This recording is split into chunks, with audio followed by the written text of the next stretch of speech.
Muito bem. Ontem nós começamos a falar dos antidepressivos, né? Eu acho que nós paramos aqui os sintomas. Eu acabei falando aqui das classes, é isso? Isso, você ia falar das classes hoje. Isso. Então, vamos lá. Uma das classes que já foi bastante utilizada, e ainda é, né? Utilizada menos, mas ainda é, os tricíclicos, né? Tricíclicos em razão da estrutura química dele, 3 anéis, e entre eles a amitriptilina, a clomipramina, imipramina e nortriptilina. Esses fármacos, entre eles, a amitriptilina, ela tem um maior efeito sedativo. Isso porque ela também tem um efeito bloqueador de receptor H1. Então, ela gera sono, então você pode usar para paciente com insônia, né? E aquele paciente que está perdendo peso, porque toda vez que você também bloqueia o H1, você também aumenta o apetite, né?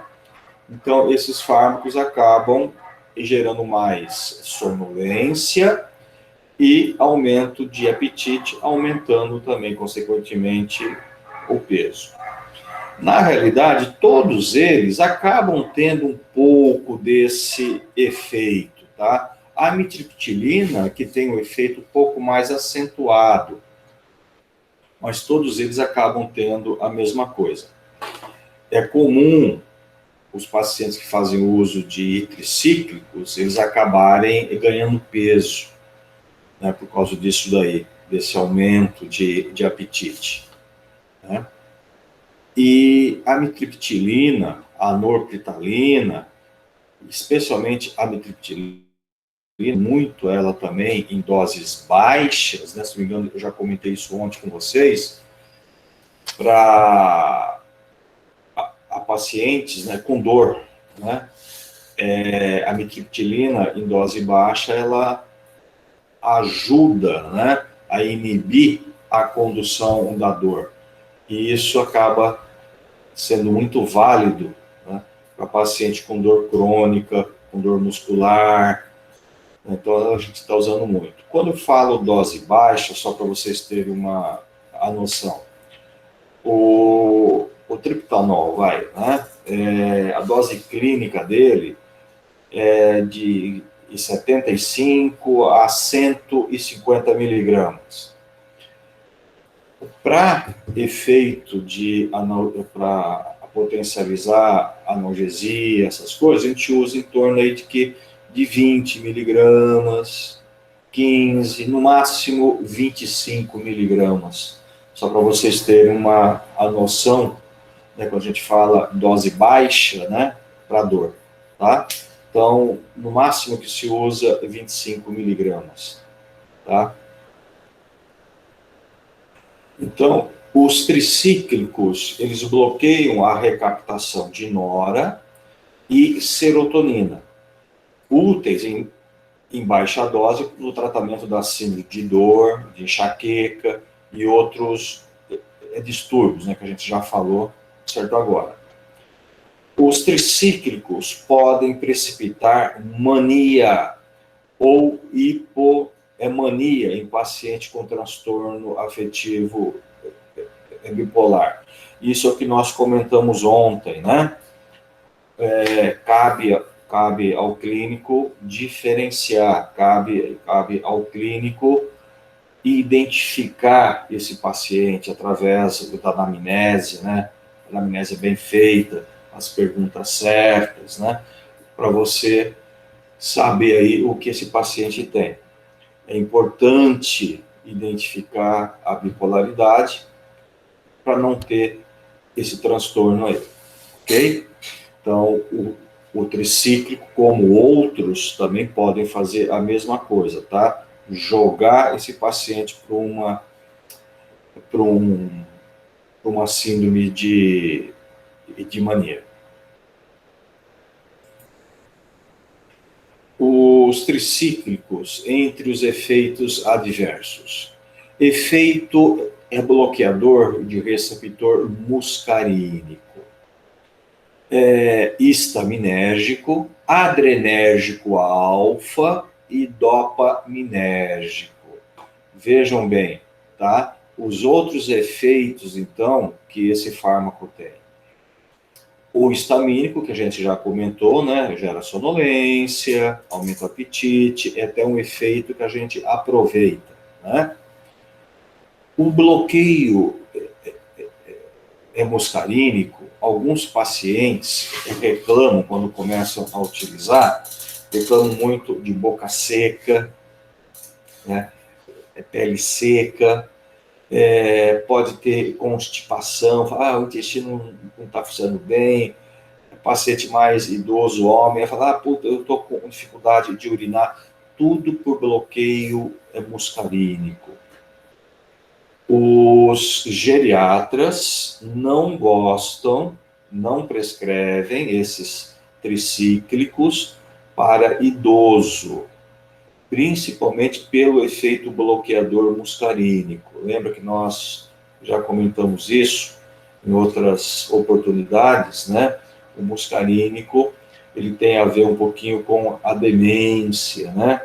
O idoso, ele já tem uma certa tendência à demência. O efeito bloqueador, tá, de muscarínico pode precipitar ou agravar demências. Então, não é muito aconselhável esses fármacos que têm o bloqueio muscarínico serem usados em pacientes idosos. Ok?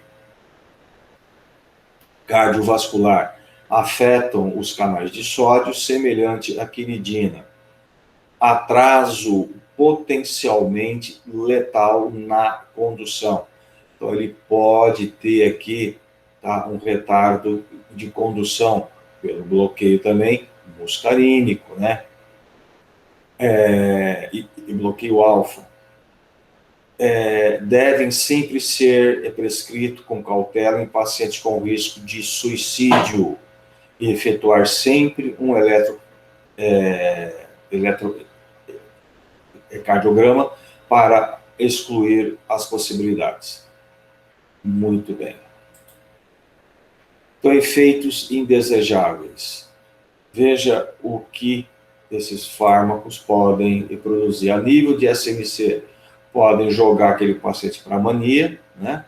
Pode gerar a psicose tóxica, sonolência, sedação excessiva, principalmente a mitriptilina, insônia, alguns podem dar insônia, agitação, tremores finos, né, que já mexe com a parte também de dopamina, crises convulsivas e até coma. Logicamente que isso são sintomas raros, né, de acontecer.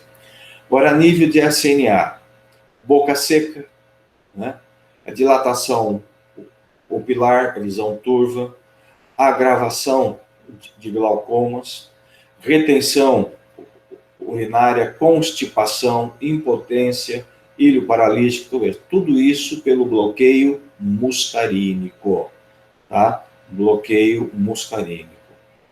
A nível de cardiovascular, taquicardia, hipotensão, o bloqueio alfa aqui, né? Distúrbio de condução, e entre outros.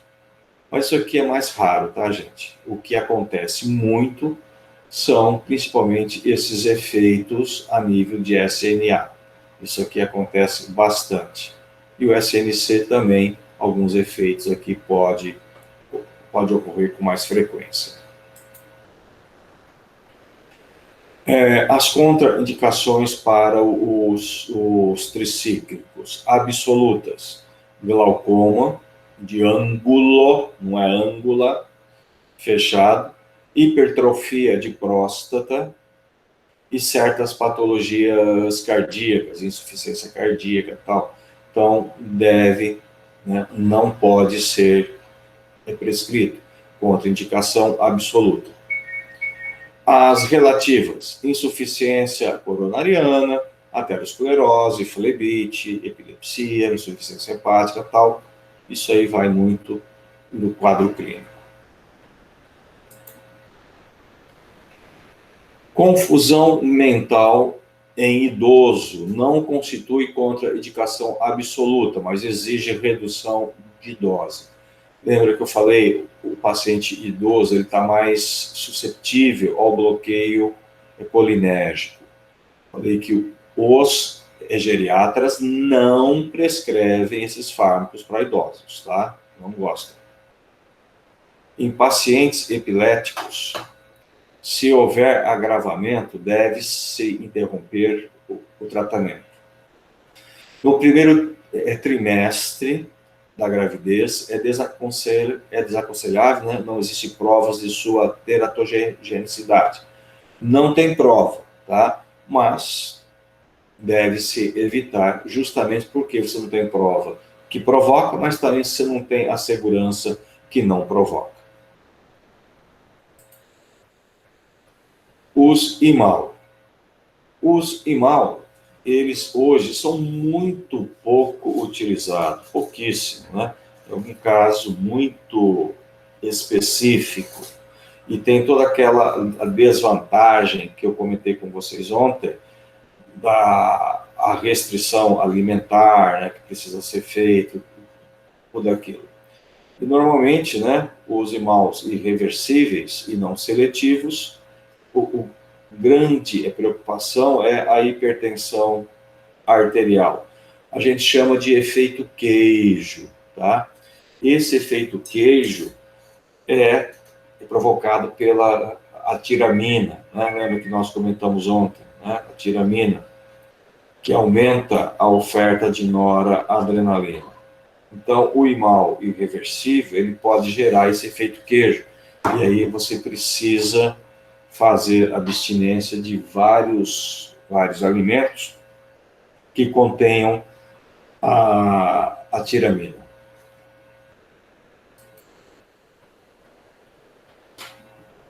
A gente usava muito no mercado a tranilcipromina. Hoje tem alguns outros reversíveis, mas não faz muito parte da clínica hoje. Bom, igualmente aos tricíclicos, não sabemos o mecanismo real antidepressivo. A gente sabe o que acontece, né? Aumenta o mediador, o alfa-pré está sensibilizado, você vai gerar a dessensibilização de alfa-pré, e isso aumenta a nora, aumenta a serotonina. Então, isso daí a gente sabe, mas é só isso que eles fazem? A gente não sabe ainda, né? Tem muita coisa ainda para ser descoberto. Com a destruição da MAL, aumenta a oferta de neurotransmissores, noradrenalina, serotonina e dopamina. A MAL, principalmente os não seletivos, né? A ação farmacológica pode derivar de outro mecanismo, como de forma indireta, aumentando a liberação dos neurotransmissores para as sinapses. Então, muita coisa se fala ainda, né? Tenta estudo e tal, mas não tem uma comprovação. E quanto aos IMALs, sinceramente, eu nem sei se vai ter muita coisa nova pela diminuição, né, do uso clínico deles.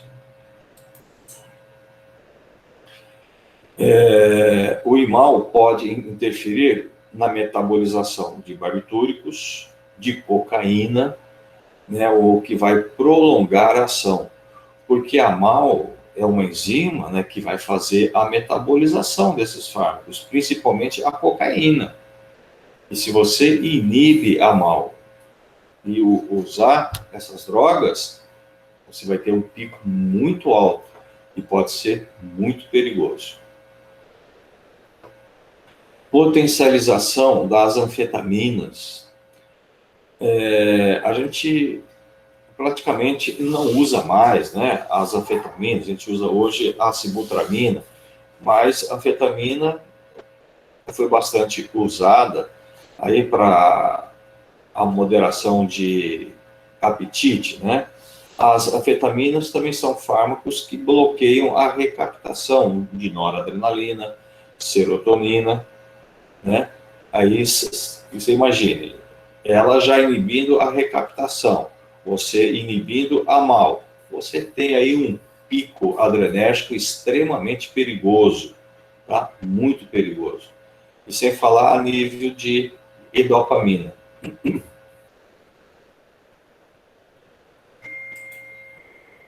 Os efeitos são praticamente os mesmos, tá, dos tricíclicos. A gente usa praticamente a mesma coisa.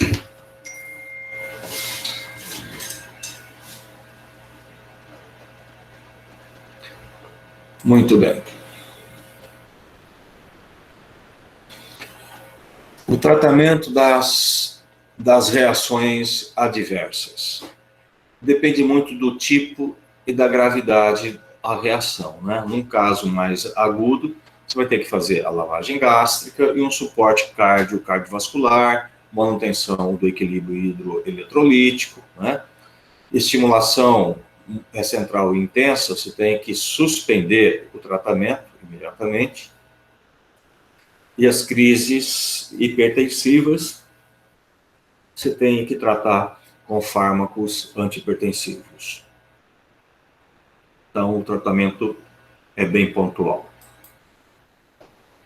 Contraindicações do IMAL. Hipertensão vai aumentar a pressão, com certeza. O nível pressórico de quem usa IMAL vai sempre estar um pouquinho acima da média. Acidente vascular encefálico, não pode usar. Antecedentes de insuficiência hepática, icterícia e alcoolismo crônico também o paciente não pode usar. Aí chega uma nova classe, né, depois de se usar o IMAL, os tricíclicos por muito tempo, surge os inibidores seletivos da recaptação de serotonina. O primeiro fármaco dessa classe foi a fluoxetina. A fluoxetina foi a precursora dessa classe. E depois vieram aí seguidos, né, outros fármacos, como o citalopram, esse citalopram que é bastante utilizado hoje, a fluoxetina, que foi o carro-chefe, a paroxetina, e temos aí alguns fármacos. Bem, gente, esses fármacos, tá? O que eles têm de diferente dos outros é que eles mexem apenas com serotonina. Eles inibem a recaptação apenas da serotonina. Eles não mexem com noradrenalina, eles não mexem com a dopamina. O que fazem esses fármacos serem muito mais seguros em relação aos tricíclicos e mal. Uma outra vantagem é que a interferência deles com outros receptores é mínima, praticamente você não vê ação em outros receptores, como o caso dos tricíclicos, né? Mexendo com H1, com alfa, o muscarínico, tá? Então são fármacos muito mais seletivos, né, para inibir apenas a recaptação de serotonina. A fluvoxamina, a paroxetina e a sertralina também, que é bastante utilizado. E o que muda entre eles, mais ou menos, é a dose, né? Você vê, aí, o escitalopram a gente usa muito em 10 miligramas dia, podendo até chegar a 20. O citalopram usa de 20 a 60. Então, vai mudando aí a dose. A sertralina a gente usa 50 miligramas, mas já tem casos de uso de até 200 miligramas, né? Então, o que muda aí apenas a dose. Em si, todos eles vão fazer praticamente a mesma coisa. Se eu não me engano, eu já comentei ontem que, desculpa, o escitalopram, tá, muitos médicos estão prescrevendo bastante ele hoje, principalmente em razão da alegação de que eles trazem o paciente para o equilíbrio mais rápido que os outros, né? Pelo que o encurtamento aí o mínimo 14 dias, né, para fazer efeito. Então, eu tenho paciente aí falando aí que com 8 dias, 10 dias já começa a se sentir melhor.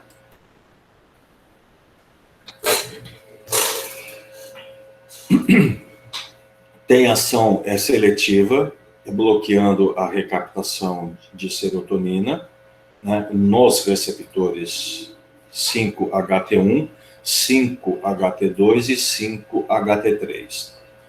Pouca afinidade aos receptores da histamina, alfa-1 e muscarínico, menor efeito anticolinérgico. Então, veja, ele é muito mais seletivo, tá? A atividade dele, a histamina, praticamente você nem percebe. O alfa, muito menos. E muscarínico, então, você nem se fala. Apesar que esses efeitos também dependem muito da sensibilidade de cada paciente.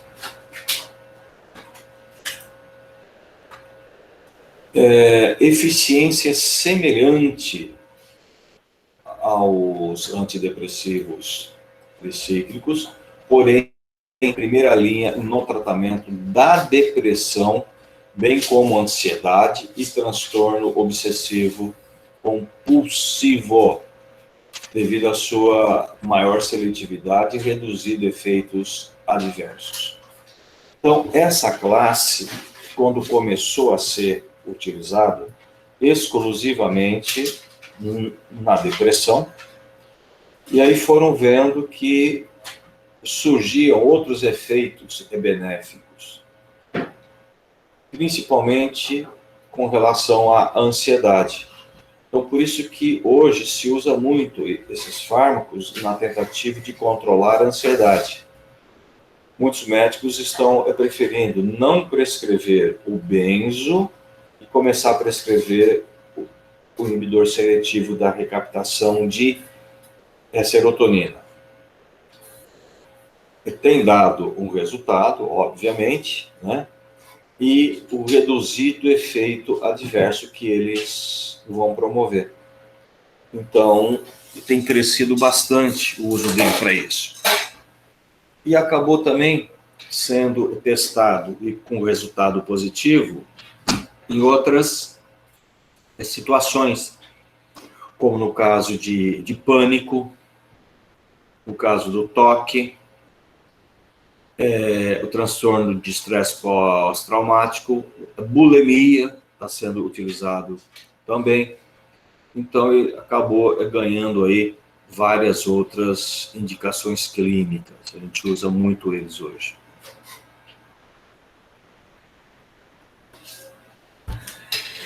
Em baixa dose, são seletivos para o transporte de serotonina, porém, em doses maiores, eles bloqueiam também o transporte de nora.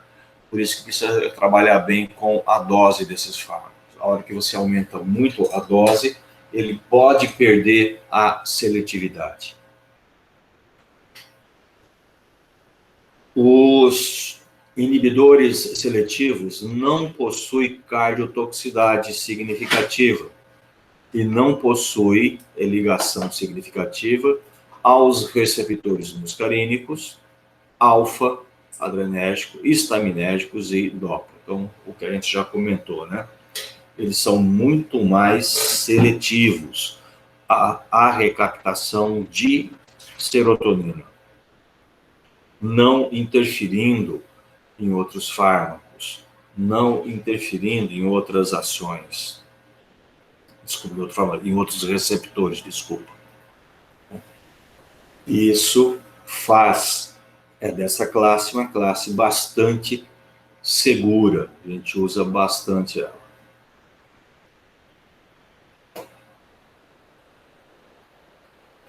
Alguns efeitos adversos: certo grau de disfunção sexual, distúrbio gastrointestinal. A sertralina, ela pode provocar diarreia em alguns pacientes. A paroxetina já tem o efeito contrário, ela pode dar constipação. Tá? Então, são efeitos que a gente observa a nível clínico, né? Tem a síndrome da serotonina, que é uma elevação rara, porém perigosa de serotonina, e pode ocorrer em associação, principalmente com IMAL.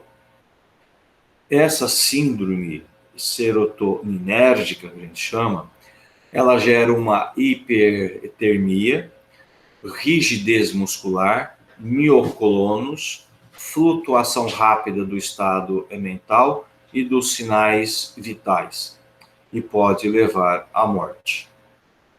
Tá?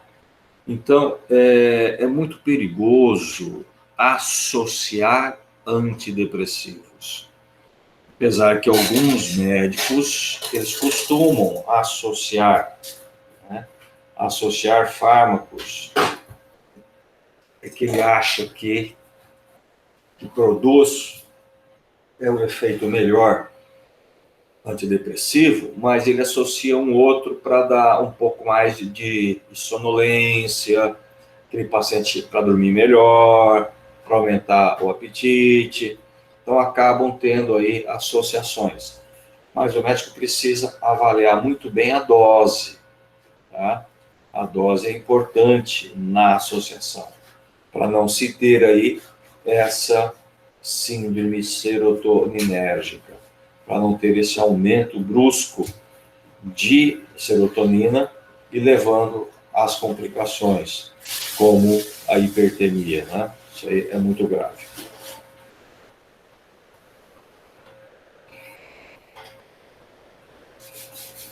Tudo bem?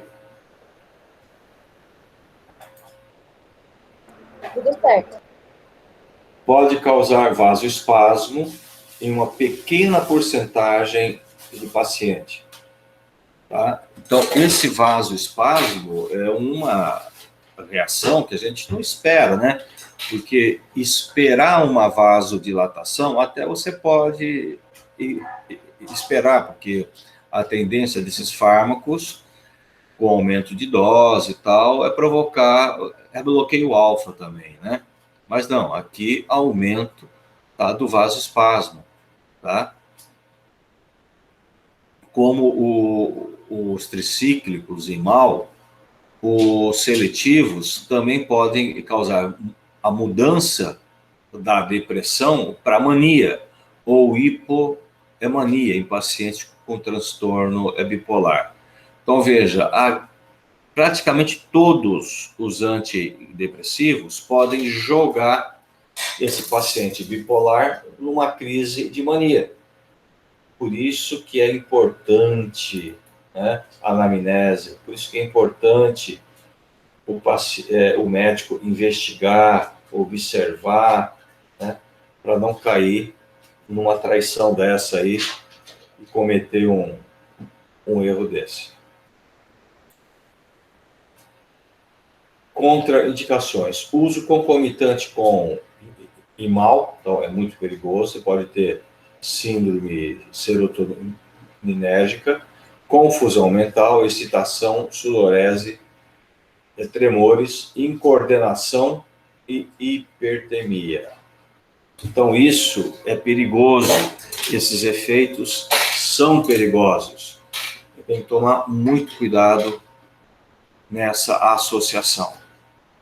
Síndrome de descontinuação, tontura, ansiedade, náusea, diarreia, vômito, palpitação e sudorese. Então, gente, pacientes tratados com esses fármacos, os inibidores seletivos, tá? Precisam fazer a descontinuação programada. Você não pode interromper o tratamento de forma brusca, porque isso pode lhe trazer vários efeitos adversos, tá? Até perigosos. Então, é aconselhável a retirada, mas uma retirada gradativa desse fármaco. Evitar na gravidez e lactação. Em criança apenas, a sertralina foi liberada pelo FDA. Só a sertralina. Tá? Os outros fármacos inibidores seletivos, nós não tivemos resultado, tá, de liberação ou de aporte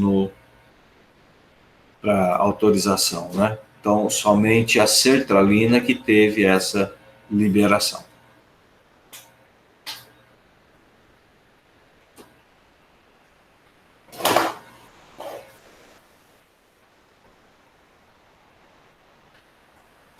Bom, os inibidores seletivos de recaptação inibem o citocromo na subunidade P2D6, sendo a fluoxetina, paroxetina e fluvoxamina as mais potentes inibidoras dessa subunidade.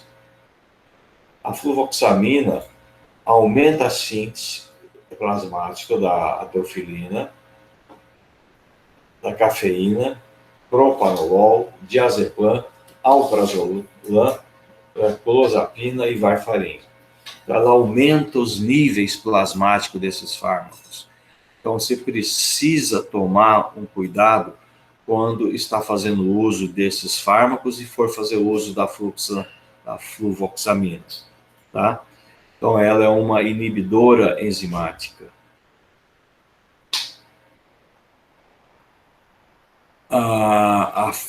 A fluoxetina aumenta níveis plasmáticos dos antidepressivos tricíclicos e também dos neurolépticos.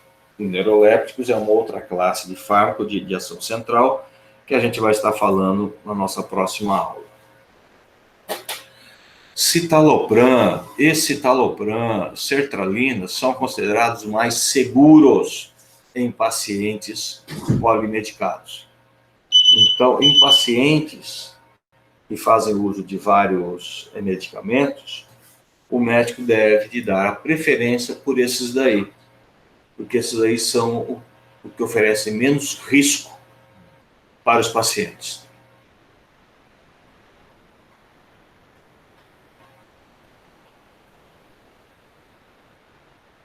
Ok?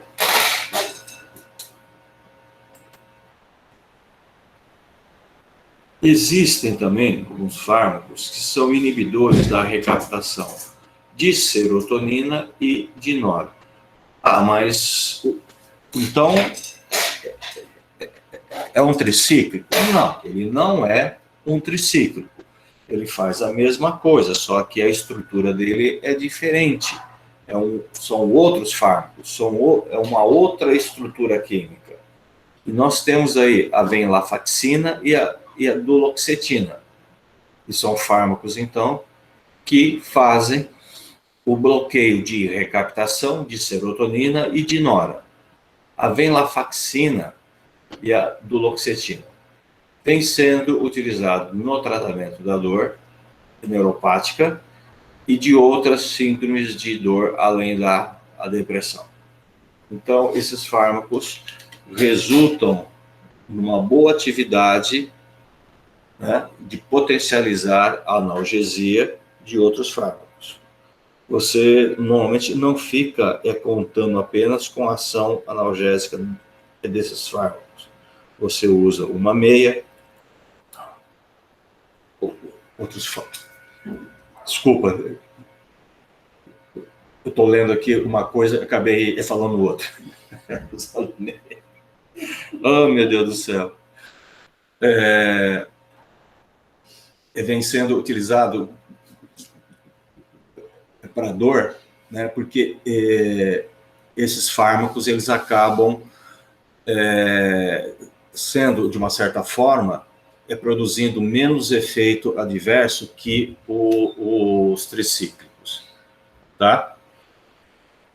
Os tricíclicos, a gente viu que a gente usa, né, para dor e tal, mas eles inibem muscarínicos, eles inibem alfa, inibem o H1 e tudo mais, né? Esses daqui já têm uma tendência menor, tá, de provocar esses efeitos. Então, eles acabam sendo utilizados mais para essas síndromes, né, sem provocar os efeitos dos outros fármacos.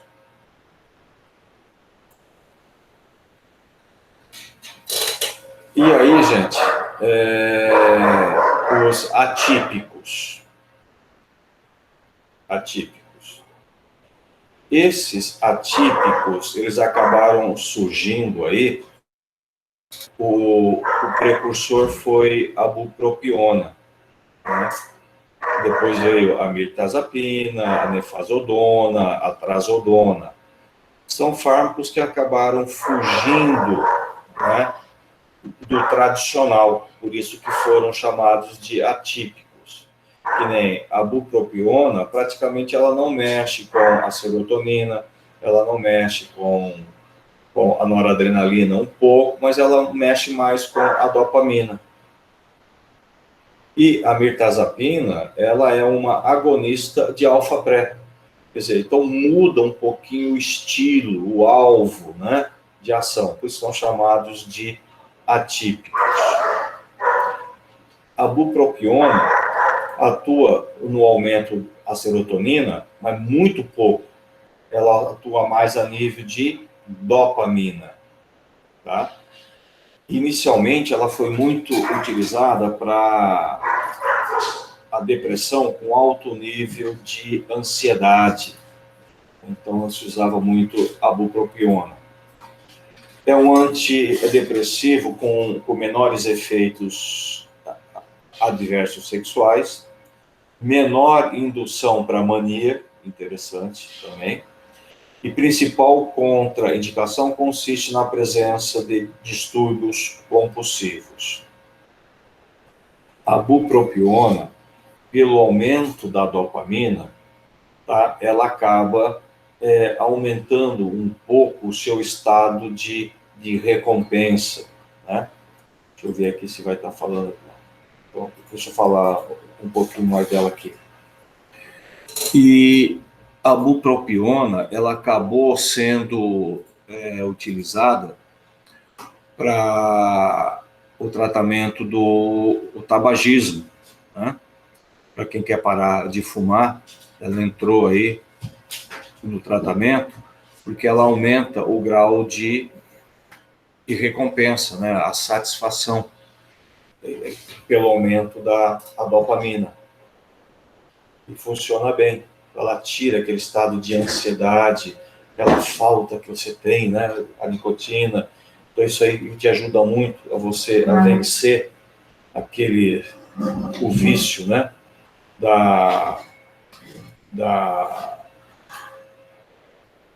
O tabagismo. E ela vem sendo utilizada hoje ainda, também, até para déficit de atenção.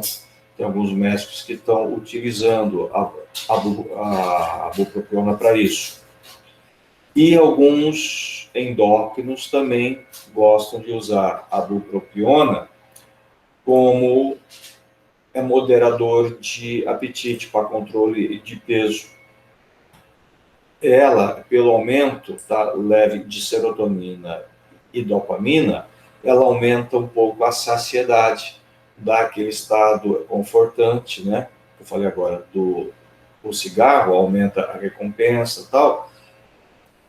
Para quem tem também muita aquela a compulsão, né, para alimento, também ajuda, tá? ela dá uma moderada, aquela corrida que você tem para alimentos, tá? Então, isso acaba ajudando no tratamento para emagrecimento. Então, a bupropiona vem sendo utilizada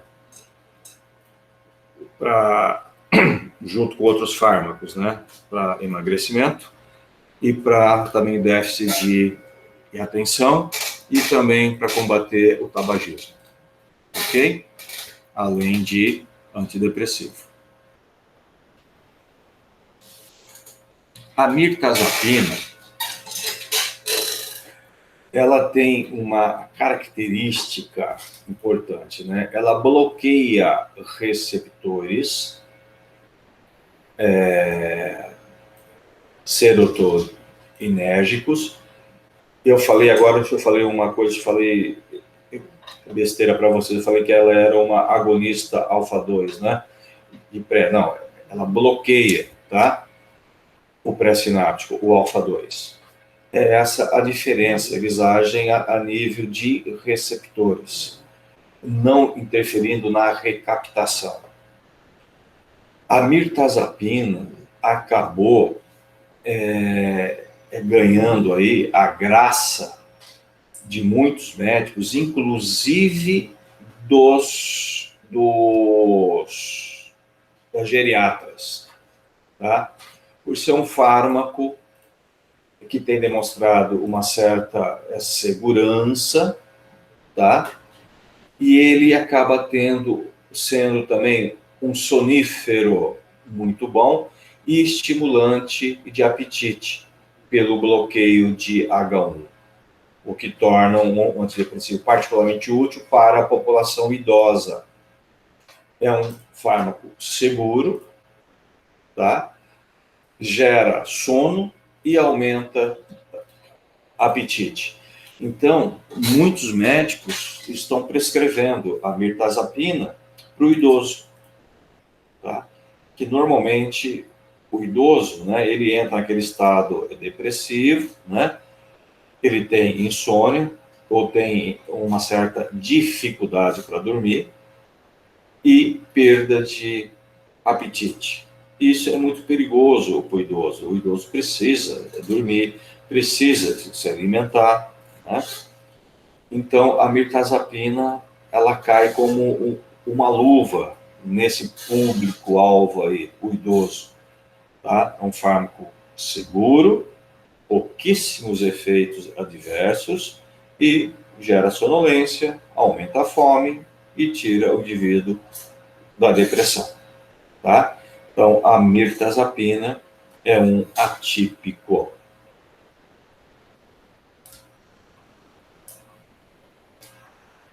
Uso dos antidepressivos em outras condições médicas, né? Eu já fui falando para vocês, né, que os antidepressivos são usados para outras coisas hoje, como o transtorno de pânico, né? A gente começou a utilizar para pânico os tricíclicos. Depois houve uma certa tendência de usar Imal, mas não deu muito certo. O Imal tem muitos efeitos adversos, né? E cuidados com alimentação e tal. E depois a gente passou a usar para pânico o seletivo da serotonina, né? A sertralina, a fluoxetina, esse talopram, e aí tem funcionado bem. Para toque, para fobia social, a bulimia, né? Para dores crônicas que a gente já falou, que a gente usa, né? A nortriptilina, a amitriptilina em doses baixas, já expliquei essas doses baixas, né? No máximo 25 miligramas. E a bupropiona no tabagismo e transtornos de déficit de atenção com hiperatividade. Então, ele está sendo bastante utilizado. E, além disso, também está sendo utilizado hoje como coadjuvante aí no tratamento de emagrecimento, né? A bupropiona. Então, são outras indicações clínicas, né? outras condições médicas em que a gente utiliza os antidepressivos. O antidepressivo, eu diria assim, de primeira linha hoje, seria de primeira opção, seria o inibidor seletivo de recaptação. Tá? Esse seria o de primeira linha.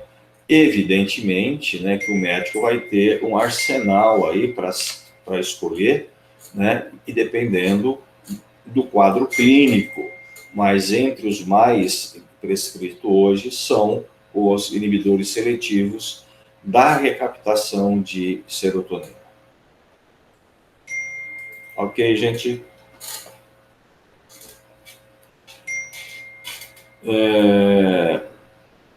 Alguma dúvida, gente, com relação aos antidepressivos? Alguém quer perguntar alguma coisa? Curiosidade? Prof, eu estava vendo um quadro clínico e acho que a clomipramina foi utilizada para caso de ansiedade crônica também. Não necessariamente só em transtorno de pânico, também muito usado em ansiedade crônica. Isso pode acontecer. Isso com dosagem baixa, né? Pelo que eu estava vendo. Isso é certo? Qual fármaco? Clomipramina. A clorpri... Clomipramina. Tá. Não, pode ser usado sim. Pode. Tá? Só que ela tem outras atividades, né? Ela mexe com outros receptores, então você precisa acompanhar, né? Aí, principalmente, os efeitos adversos, mas pode ser usado. Agora, o porquê que se fez a escolha dela, você viu? Eu não lembro, eu acho que o paciente, se não me engano, não estava reagindo, tipo, muito bem Aos outros? Tá. Vários não estava mais reagindo. Aí não sabia, já colocaram como essa opção aí. Uhum. Tem paciente crônico, né?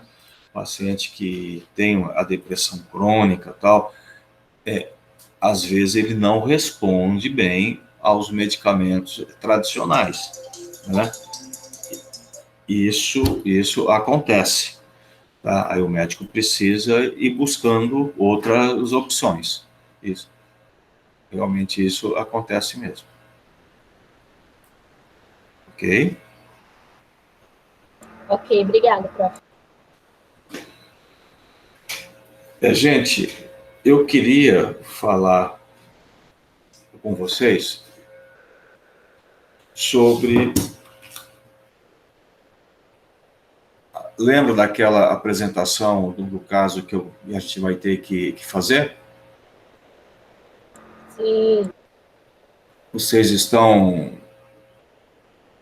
decidindo isso? Está sendo feito? Estamos. Eu acho que nós vamos ter que dar uma antecipada. Pode ser? Pode. Vai, Bia, fala agora. Sim. Hã? Pode. Isso. Então, deixa eu só ver aqui.